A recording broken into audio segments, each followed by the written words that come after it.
Hello जी, कैसे हो सारे। This is love Babbar. आप पहुंच चुके हो आपके लेक्चर नंबर 19 पर। यहाँ पर आप बात करने वाले कुछ इंपॉर्टेंट कीवर्ड्स के बारे में जिनका नाम है फ्लोट एंड क्लियर। इनके बीच में डिफरेंस भी हम समझने वाले हैं, हम जानने वाले हैं what is float, what is clear, क्या क्या यूज केसेस जहाँ पे हम इनको यूटिलाइज करने वाले हैं, कैसे अप्लाई कर सकते हैं, और ओवरफ्लो के बारे में जानने वाले हैं, कैसे ओवरफ्लो प्रॉपर्टी एग्जिस्ट करती है, उसमें डिफरेंट डिफरेंट डिफरेंट वैल्यूज क्या आप असाइन कर सकते हैं। ठीक है, तो शुरुआत करते हैं विदाउट वेस्टिंग एनी टाइम। हमने कहा कि सबसे पहला डाउट हमारे पास यहाँ पर क्या है। सबसे पहला डाउट हमारे पास ये है कि व्हाट इज़ फ्लोट। हम जानना चाहते हैं कि भैया ये फ्लोट होता क्या है। व्हाट इज़ फ्लोट, सबसे पहला क्वेश्चन है क्या, व्हाट इज़ फ्लोट।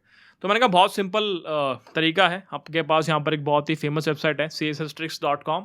यहाँ से जाके आप कुछ डॉक्यूमेंटेशन पढ़ना चाहें तो पढ़ सकते हैं। अभी के लिए हम आपको अपने सिंपल शब्दों में समझाते हैं। हमने कहा कि बेसिकली पोजीशनिंग के लिए, जैसे मेरे पास कोई एलिमेंट है, कोई इमेज है, कोई टेक्स्ट है, मुझे उनकी पोजीशनिंग करनी है कि भाई लेफ्ट में प्लेस करना चाहते हो, राइट में प्लेस करना चाहते हो, टॉप में, बॉटम में। पोजीशनिंग के लिए हम इन एट्रीब्यूट्स का, इन प्रॉपर्टीज़ का यूज़ कर रहे होते हैं। तो हमने कहा आपने बहुत बार ऐसा बहुत सारी वेबसाइट्स के अंदर देखा होगा जहाँ पे स्ट्रक्चर या लेआउट कुछ इस प्रकार का होता है कि मान लो ये मेरे पूरी की पूरी व्यू पोर्ट मुझे दिख रही है। इस व्यू पोर्ट में यहाँ पर व्यक्ति की फ़ोटो आ रही है, ठीक है, यहाँ पर आपके महाराणा प्रताप की फ़ोटो आ रही है, और यहाँ पर उस व्यक्ति के बारे में टेक्स्ट जो है वो लिखना शुरू होता है। यहाँ पर लेट से लिख दिया हिस्ट्री, ऐसा लिख दिया हिस्ट्री, और यहाँ टेक्स्ट कंटिन्यू कर रहा होता है, पूरा नीचे तक जा रहा होता है ऐसा। ठीक है, यहाँ पे यहाँ से यहाँ तक विड्थ ली हुई है, और यहाँ पे यहाँ से यहाँ तक विड्थ ली हुई है। ठीक है, क्या नॉर्मली मैं अचीव कर पाता था? नॉर्मली अगर लेट से मैं एक कंटेनर के अंदर एक इमेज इंसर्ट करूँ और एक पैराग्राफ इंसर्ट करूँ, तो क्या वो इस फॉर्म में आएगा कि मेरी इमेज जो है वो यहाँ पर हो और मेरा टेक्स्ट जो है वो यहाँ पर हो? नहीं आएगा। देखते हैं ट्राई करके। तो मैंने बोला कि ये रहा मेरा लेक्चर नंबर 19। यहाँ पर मैंने अपना बॉयलर प्लेट कोड ऐड कर दिया है, और मैंने यहाँ पे सिंपल सा बोला कि भैया सबसे पहले एक कंटेनर ऐड कर दो। कंटेनर ऐड कर दिया। इस कंटेनर के अंदर मैंने एक इमेज ऐड कर दी।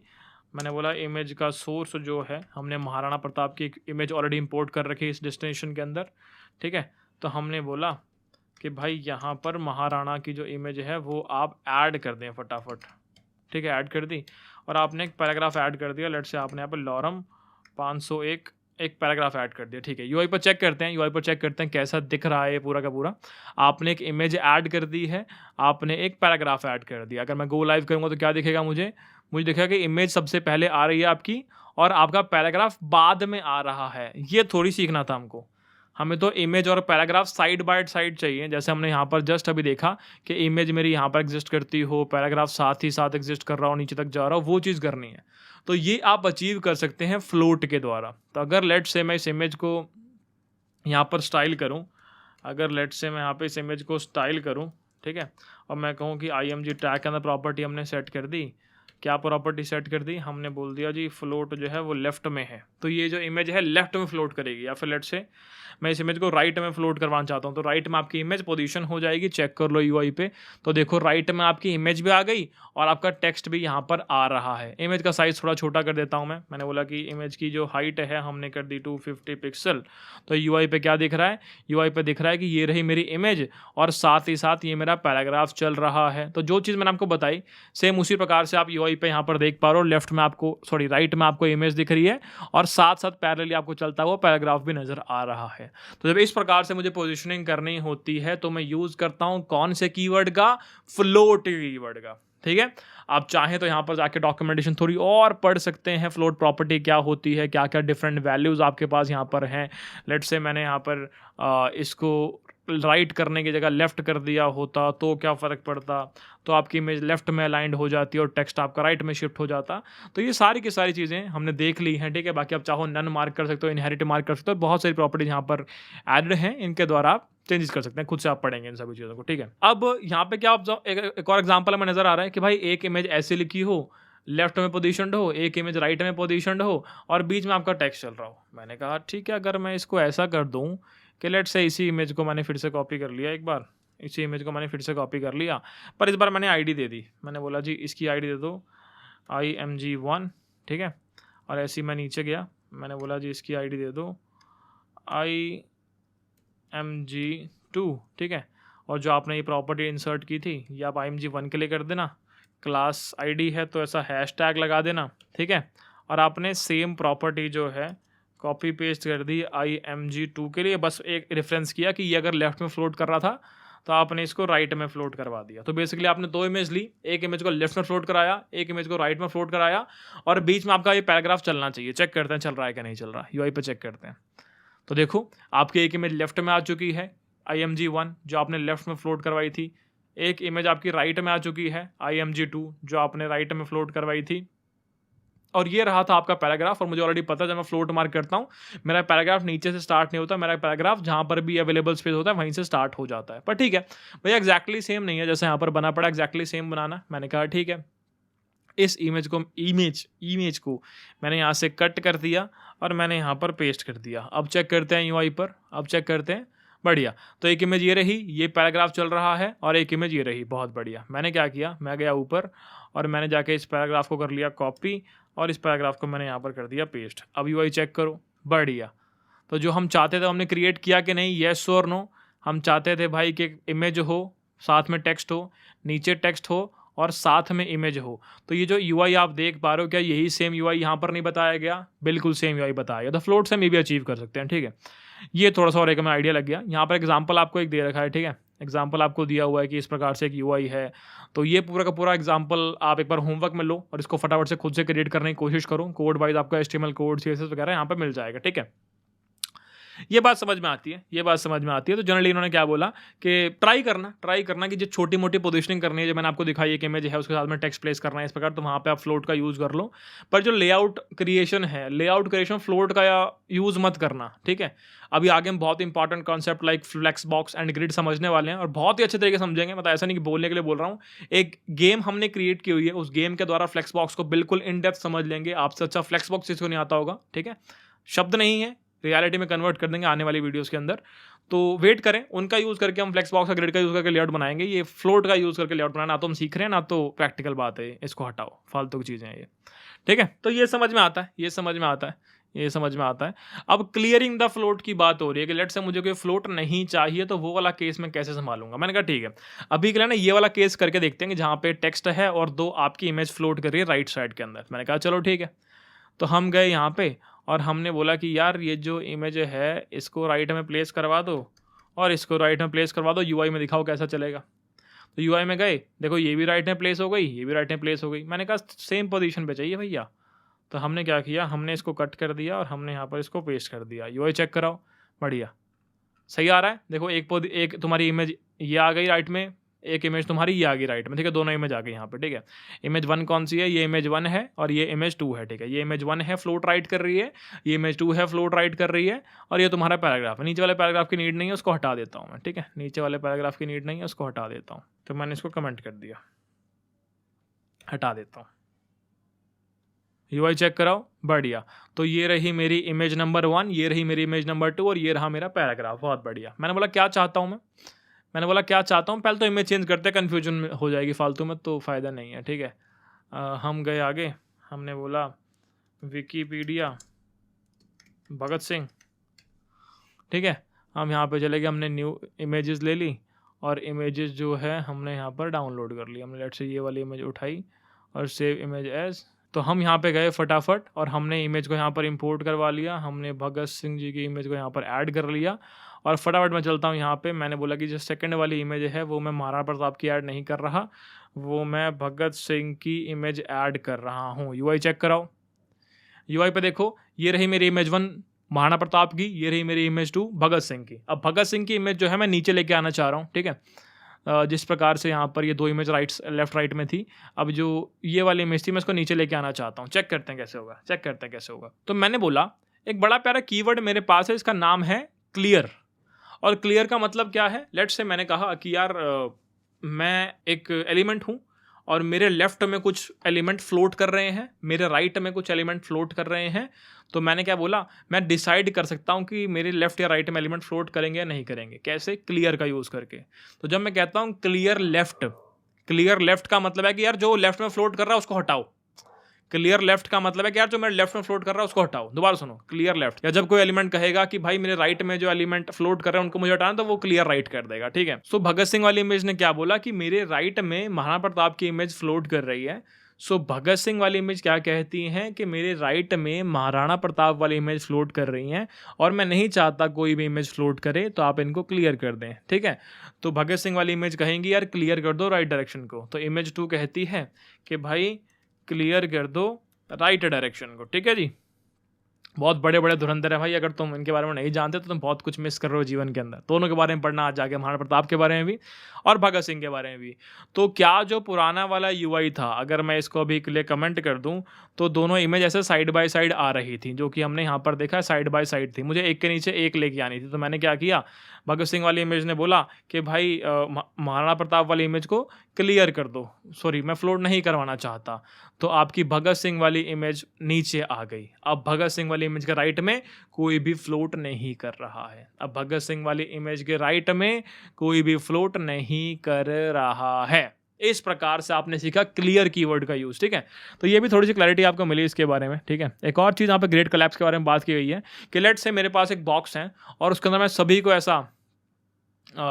ऐसा मार्क कर दूं कि भाई सारे फ्लोट लेफ्ट कर रहे हैं। तो इस केस में क्या होता है, जो भी उनका पेरेंट कंटेनर होता है वो बिल्कुल कोलैप्स कर जाता है, ठीक है। एग्जांपल करके दिखाता हूँ मैं तुम्हें, तब समझ में अच्छे से आएगा। तो मैंने क्या बोला कि यहाँ पर लेक्चर 19 के अंदर नई फाइल क्रिएट करी 1.html और हमने यहाँ पर बॉलर प्लेट कोड ऐड किया और मैंने यहाँ पर फटाफट से एक बॉक्स ऐड कर दिया और मैंने यहाँ पे फटाफट आइटम, ठीक है। तो आइटम मैंने यहाँ पर ऐड कर दी। मैंने बोला ये होगी तुम्हारी आइटम 1, ये होगी आइटम 2, ये होगी आइटम 3, ठीक है। मैंने बोला ए, मैंने बोला बी और मैंने बोला सी, बढ़िया। तो यहाँ पे आप अपना स्टाइल टैग यूज़ कर लेंगे। आपने राइट डाउन किया कि भाई ये रहा मेरा बॉक्स और बॉक्स के अंदर मैंने बॉर्डर ऐड कर दिया 1 पिक्सल सॉलिड ब्लैक, ठीक है। तो इससे क्या होगा, यूआई पर मैंने इसको गो लाइव कर दिया, लाइव सर्वर के द्वारा रन कर दिया, तो यूआई पर ऐसा ABC मुझे नज़र आ रहा है, ठीक है। ये बात समझ में आती है। अभी फटाफट यहाँ पे चलते हैं। मैंने बोला जो आइटम्स है ना, ये जो आइटम्स है इनको फटाफट से मैं क्या चाहता हूँ, इनको कुछ प्रॉपर्टी असाइन करना चाहता हूँ। तो मैंने बोला डॉट आइटम और हमने बोला यहाँ पर विड्थ जो है आपकी आ गई 200 पिक्सल और यहाँ पर हाइट जो है आपकी आ गई 200 पिक्सल और यहाँ पे मार्जिन जो है वो आपका आ गया ऐसा 2 पिक्सल और यहाँ पर बीजी कलर जो है वो आपका आ गया लेट्स से एक्वा मरीन, ठीक है। तो अब यूआई पर कैसा शो हो रहा है, यूआई पर ऐसे कुछ डब्बे आ रहे हैं, यूआई पर ऐसे कुछ डब्बे आ रहे हैं, ठीक है। अभी के लिए मैं इनका साइज वापस पहले ऐसा कर लेता हूँ, बढ़िया। तो यूआई पर ऐसे 3 डब्बे मुझे नजर आ रहे हैं, एक ए का डब्बा नजर आ रहा है, एक बी का डब्बा नजर आ रहा है, एक सी का डब्बा नजर आ रहा है, 3 डब्बे मुझे नजर आ रहे हैं, ठीक है। अब अगर यहाँ पर 1 बाय 1 मैं सभी को फ्लोट कराता जाऊँ तो देखो क्या होगा। तो मैंने क्या बोला, इनका भी बॉर्डर ऐड कर देता हूँ यार, बॉर्डर 1 पिक्सल सॉलिड ब्लैक, ठीक है। तो इनका बॉर्डर भी ऐड कर दिया हमने। अब मैंने क्या बोला 1 बाय 1 अगर मैं सबको फ्लोट करा दूं यार, सबको यहीं से फ्लोट मार्क कर दूं, फ्लोट लेफ्ट, बढ़िया। तो क्या हुआ, तो ध्यान से ऑब्जर्व करो क्या हुआ। पहले क्या हुआ था, ऑब्जर्व करना, तो ध्यान से ऑब्जर्व करो इस प्रॉपर्टी को या इस बिहेवियर को। तो अभी क्या है, जब ऐसा अपने अपनी जगह पर नॉर्मली प्लेस्ड है तो आपका जो पेरेंट बॉक्स है वो यहाँ से यहाँ तक की हाइट ले रहा है, ठीक है। जो भी आपका पेरेंट बॉक्स था वो पूरी यहाँ से लेकर यहाँ तक की हाइट ले रहा है। पर जैसे ही मैंने इसके फ्लोट लेफ्ट कर दिया, सारी की सारी चाइल्ड आइटम्स को मैंने फ्लोट लेफ्ट कर दिया, तो आपका पेरेंट बॉक्स कोलैप्स कर गया, आपका पेरेंट बॉक्स कोलैप्स कर गया और अब आपको सिर्फ यहाँ पर एक सिंगल लाइन दिख रही है। तो ये ग्रेट कोलैप्स कहलाता है फ्लोट वाले केस के अंदर। तो इस केस के अंदर आपके सारे के सारे जो ये फ्लोट, सारे के सारे बॉक्सेस जो हैं, सारे के सारे ओवरफ्लो कर रहे होते हैं, सारे के सारे ओवरफ्लो कर रहे होते हैं अपने पेरेंट से, ठीक है। अगर मुझे इनको बचाना है तो मैं कैसे करूँगा, तो अगर मैं यहाँ पर जाके मार्क कर दूँ बॉक्स के अंदर कि भाई इसका ओवरफ्लो मैंने ऑटो मार्क कर दिया, तो इस केस में क्या होगा, इस केस में सब कुछ ठीक हो गया। तो जो सिंगल लाइन थी उसने यहाँ से यहाँ तक की पूरी हाइट ले ली। तो जो आपकी सिंगल लाइन आ रही थी ये वाली, अब इसने पूरी यहाँ से यहाँ तक की हाइट ले ली। अब बात करते हैं ओवरफ्लो क्या होता है, तो इसके बारे में सीख के आते हैं। तो हमने बोला ओवरफ्लो MDN। चलो यहाँ पर फटाफट मैं गया यहाँ पे और मैंने देखा कि मेरे पास बहुत सारी प्रॉपर्टीज़ अवेलेबल हैं। तो ऐसे करते हैं, इसको भी एक बार समझ लेते हैं डिफरेंट फाइल क्रिएट करके। तो मैंने बोला कि यहाँ पर एक और फाइल क्रिएट कर लो। मैंने नाम दिया 2.html और हमने क्या बोला यहाँ पे, ये रहा आपका कोड। आपने बोला कि मेरे पास जो है ना दोस्त, एक कंटेनर बना पड़ा है, डॉट कंटेनर, ठीक है। और इस कंटेनर के अंदर हमने ऐसा 210 वर्ड लिखे हुए हैं, ठीक है, चलो ये बात समझ में आती है। मैं इस कंटेनर को स्टाइल करने जाऊंगा अभी, ठीक है। मैंने बोला स्टाइल टैग ये रहा डॉट कंटेनर, तो मैंने क्या बोला, मैंने कंटेनर के अंदर एक बॉर्डर ऐड कर दिया 1 पिक्सल सॉलिड ब्लैक, ठीक है। अब यूआई पे देखते हैं जाके, तो यूआई पे ऐसा कुछ कुछ आ रहा है। मैं भी क्लिक करो, जूम इन कर लेता हूँ, ठीक है, ऐसा कुछ कुछ आ रहा है, बहुत बढ़िया। हमने क्या बोला, लेट्स से मैंने यहाँ पर इसकी एक विड्थ सेट कर दी। मैंने बोला जी इसकी जो विड्थ है वो हो गई 500 पिक्सल, तो 500 पिक्सल की विड्थ सेट करके क्या हुआ, ये ऐसा बन गया। हमने क्या किया, लेट्स से मैंने इसकी हाइट भी सेट कर दी, मैंने हाइट के अंदर भी सेट कर दिया कि भाई 500 पिक्सल। तो अब यूआई पे क्या हुआ, तो यूआई पे ऐसा ये 500 पिक्सल नहीं हो रहा है ना। चेक करते हैं एक बार, यूआई पे आ जाओ। ये हमारा कुत्ता है, थोड़ा ज़्यादा भौंक रहा है, इसके मुक्के पड़ेंगे अभी, मजाक कर रहा हूँ। तो हमने बोला कि यहाँ पे हम हाई 500 बाई 500 का हमारा बॉक्स बना पड़ा है, ठीक है, 500 बाई 500 का बॉक्स बना पड़ा है। मैंने बोला थोड़ा और कंटेंट डालो इसके अंदर, थोड़ा सा कंटेंट और डालो। तो मैं यहाँ पे क्या, मैंने बोला कि लॉरम 250 वर्ड और डाल दो, ठीक है। तो और कंटेंट डाल दिया हमने इससे, तो क्या हुआ, कंटेंट जो है बॉक्स से बाहर निकल गया, कंटेंट ओवरफ्लो कर रहा है। तो इस प्रकार से जो आपका कंटेंट जो है आपके पेरेंट एलिमेंट से बाहर निकल जाता है, उसको मैं कहता हूँ ओवरफ्लो करना। दैट्स वाई पुराने वाले केस के अंदर जो आपका पेरेंट एलिमेंट ऐसा रह गया था सिर्फ इतना, और आपका पूरा का पूरा जो बॉक्स था बाहर निकल गया था। दैट्स वाई मैं कह रहा था कि वो बॉक्सेस ओवरफ्लो कर रहे हैं। अब समझ में आ गया होगा आपको वो चीज़, ठीक है। अब मैंने कहा कि इस प्रकार से ओवरफ्लो कर रहा है आपका ये कंटेंट, और मेरे पास ओवरफ्लो के अंदर ये सारी प्रॉपर्टीज एग्जिस्ट करती हैं। विजिबल जो भी नॉर्मली हम देख पा रहे हैं, ठीक है, आपका ऐसा ओवरफ्लो करता हुआ दिख रहा है। हिडन मतलब कि जो भी पार्ट ओवरफ्लो कर रहा है, यानी कि जो भी पार्ट आपका ओवरफ्लो कर रहा है, यानी कि यहाँ से यहाँ तक का सारा पार्ट, इन सबको हाइड कर दो। तो मैंने कहा ठीक है। तो अगर मैं यहाँ पर कंटेनर के अंदर जाके बोल दूँ ओवरफ्लो हिडन, तो इससे क्या होगा, जो भी पार्ट बाहर निकल रहा था सब हाइड हो गया ना। तो आप स्क्रॉल कर पा रहे हो, वो सारा पार्ट ही हट गया। तो यहाँ पे डिलीट हो गया सारा का सारा टेक्स्ट। अब मैं चाहता हूँ यार मैं स्क्रॉल कर पाऊँ, जैसे दिख तो नहीं रहा मुझे इस कंटेनर के बाहर, पर स्क्रॉल कर पाऊँ। तो मैंने सिंपल सा यहाँ पे गया, ओवरफ्लो के अंदर मार्क कर दिया स्क्रॉल, कि भाई स्क्रॉल करवाओ। तो यहाँ पर स्क्रॉल बार आगे देख पा रहे हो। अब मैं स्क्रॉल कर पा रहा हूँ इस डब्बे के अंदर, राइट। तो मेरे को क्या क्या पता लगा, विजिबल कर सकता हूँ, हिडन कर सकता हूँ, स्क्रॉल कर सकता हूँ, और ऑटो भी कर सकता हूँ, कि भाई अपने हिसाब से आप देख लें खुद, हम तो चले। तो ऑटो कर दिया, ऑब्जर्व करो। अब सिर्फ स्क्रॉल बार आपकी ये वर्टिकल वाली स्क्रॉल बार आ रही है, पर जो आपने नॉर्मल यहाँ पे स्क्रॉल किया था, तो उस केस के अंदर आपकी हॉरिजॉन्टल भी स्क्रॉल बार ये देखो दिख रही है, हॉरिजॉन्टल स्क्रॉल बार भी आई थी, ठीक है, नीडेड नहीं थी पर फिर भी आई थी। अब ऑटो वाले केस के अंदर इसने क्या किया, हॉरिजॉन्टल स्क्रॉल बार नहीं आ रही है, सिर्फ वर्टिकली आ रही है, क्योंकि उसी की नीड है, ठीक है। तो इस प्रकार से दैट्स वाई हमने जब यहाँ पर इस वाले यूआई के लिए ओवरफ्लो ऑटो मार्क किया, तो उसने अपनी हाइट को ऑटोमेटिकली चेंज कर लिया, ताकि इन तीनों बॉक्सेस की हाइट को अरेंज कर पाए, ठीक है। ये बात समझ में आती है। तो ओवरफ्लो प्रॉपर्टी के बारे में आपने सीखा कि कैसे आप विजिबल कर सकते हैं, हाइड कर सकते हैं, स्क्रॉल कर सकते हैं, ऑटो कर सकते हैं। वापस आते हैं 1.html पे, इसको फटाफट से दोबारा से एक बार रन करते हैं, ठीक है। तो हमने इस प्रकार से प्रॉपर्टीज देखी, हमने इस प्रकार से तीनों बॉक्सेस को अरेंज कर दिया, ठीक है। बाकी लेट से मैं चाहूँ सी को मैं सी वाली जो आईडी है उसको मैं एक बार, लेट से इसकी आईडी मैंने दे दी, आईडी इसकी मैंने पकड़ा दी आइटम 3, और मैं आइटम 3 को लेट से राइट में फ्लोट करवाना चाहता हूँ। तो मैंने बोला आइटम 3 और मैंने बोल दिया फ्लोट राइट। तो चेक करते हैं, आइटम ए आपकी लेफ्ट में फ्लोट हो रही है, आइटम बी आपकी राइट में फ्लोट हो रही है, और बी आपका बीच में एग्जिस्ट कर रही है, ठीक है। ये भी लेफ्ट में फ्लोट हो रही थी, ठीक है। सो लेट से मैंने क्या बोला कि आइटम 1 और 2 भी अरेंज कर देता हूँ यहाँ पे, आइटम 1 आइटम 2। सो लेट से मैंने यहाँ पे इसको आइटम 1 को मार्क कर दिया है फ्लोट राइट, और ऐसे ही आइटम 2 को भी मैंने मार्क कर दिया है फ्लोट राइट, ठीक है। तो तीनों के तीनों यहाँ पर राइट में फ्लोट करनी चाहिए। चेक करते हैं यूआई पे एक बार, रीलोड करते हैं इसको एक बार। मैंने कहा ये तीनों के तीनों फ्लोट करो राइट के डायरेक्शन के अंदर, आइटम 1 आइटम 2। अच्छा मैंने यहाँ पे आईडीज दी ही नहीं है, तो मैंने यहाँ पे इन तीनों के तीनों को फ्लोट राइट मार्क कर दिया, तीनों के तीनों आइटम्स को, ठीक है। गलती यहाँ पर ये है कि अभी तक हमने इनको आईडी नहीं दी है। तो ये हो गई आइटम 1 और ये हो गई जी आपकी आइटम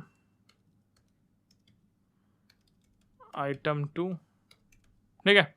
अब यूआई पर आपका तीनों के तीनों राइट में फ्लोट करेगी, ठीक है। तो इस प्रकार से आप चाहे लेफ्ट में फ्लोट करा सकते हैं, आप चाहे राइट में फ्लोट करा सकते हैं, आप चाहे पेरेंट को इनहेरिट कर सकते हैं, आप चाहे तो नन मार्क कर सकते हैं।